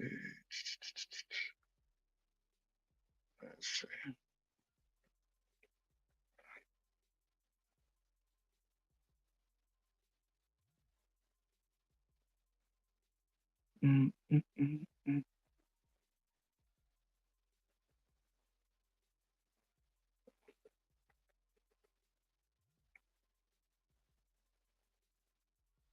Yeah. So we'll cover this. We'll cover the fight tonight. I think we're gonna check out Bam Rodriguez. We'll go that way. It says stops Carlo. See more. I'm kind of getting interested in those Vargas kids, man. So I kind of want to see, what they end up doing. Let's see, Strata versus Bam. They weighed in 115.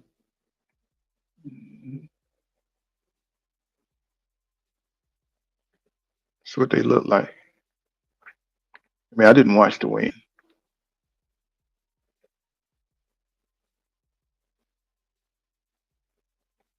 So they came in on weight. So this should be a good one. But I think that Bam has been more active. So and I think Estrada being an older fighter, I think he's just gonna, he's not gonna be able to keep up with Bam. Bam threw a lot of goddamn punches. Estrada, he's more of a tactician. So I think that's gonna be a good fight, though. I think it's gonna, because you know how those lightweights, those tic tac weights, flyweights, they throw a lot of punches, and I love the way Bam throws his punches. You know what I'm saying? At some point, somebody's gonna fall. He says you can ask him what time. Let's see, Jesse. I was just trying to see that, but they had so much UK shit in there. Let's see. Okay, Bam versus Estrada.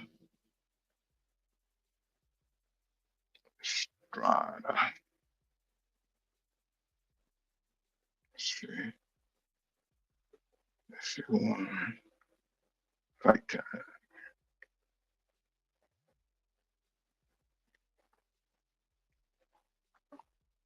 Says 8 p.m. How to watch Bam Rodriguez Eastern time. Said ring walk scheduled for around 11 p.m. Says the ring walk is scheduled around 11 p.m.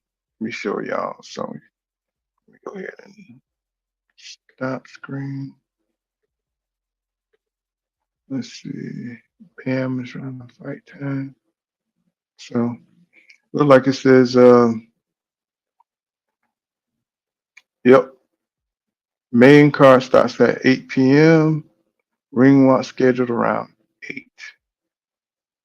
So there you have it. How to watch Bam fight card starts at 8 p.m. Eastern time. So it should be a pretty good fight.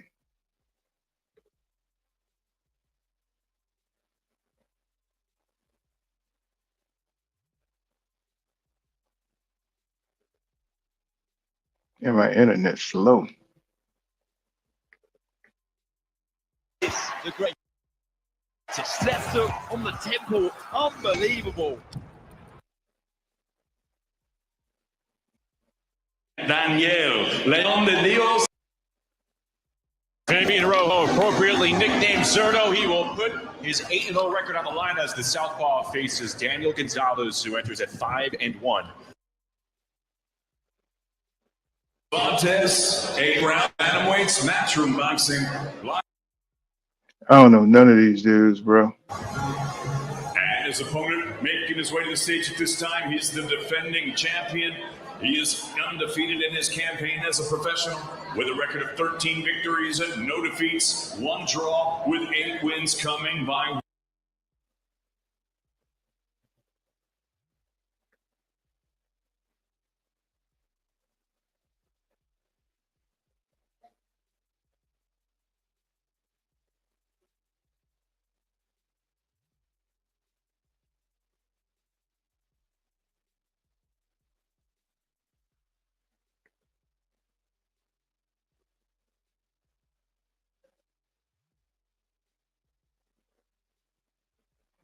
And they got a whole bunch of little dudes. That's gonna be a hell of a card, but it might be okay though, cause them dudes be going at it, bro. They be throwing a lot of punches. It's yeah, we'll be here, man. I'll be on it. Yeah, Estrada is a hell of a fighter, man, but he's a little long in the tooth. He started 2008 along with Crawford, so you know what I'm saying. He know what he's doing in the ring, but damn, he's coming off a long ass. I think about damn near 2-year layoff, bro. So, in them lightweight shit, you can't be off that long, man, or your shit's gonna be off. Known for fighting Gonzalez. You know what I'm saying? Both of them had some wars with Gonzalez. You know what I'm saying? But, it should be, it should be good. But y'all check me out, we'll be back on, for the ring walk. We'll watch the undercards. I like watching them little dudes fight, because they throw a lot of damn punches and they be active. That shit be high action. So, come check me out, probably 8 p.m. tonight. Hopefully the wife, she don't want me to hit the town or something like that, I'll let you guys know. He says, what soldier salute? Uh, he said, pull up, soldier salute, chat salute. What is that? Let me see. What you say, soldier salute? Soldier salute. Let's see. Soldier salute.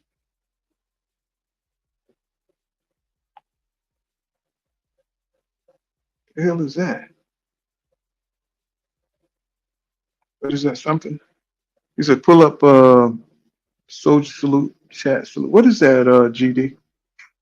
Pull up, soldier salute, chat salute. Oh, I see what you're saying. Okay, I'm like misreading that. I'm getting old and shit. You know what I'm saying? But yeah, man, tonight, we're gonna check out what Bam Rodriguez. Let's see if he can Oh yeah, I got you. I thought you was telling me to pull up something. But yeah, I'm kind of interested. I'm a fan of Bam Rodriguez. I think shit, he's a bad motherfucker, but I wish he would have fought anyway. That would have been a good fight.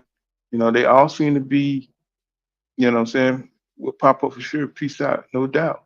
But check me out, man. We'll be back at 8 p.m. and check out the fight.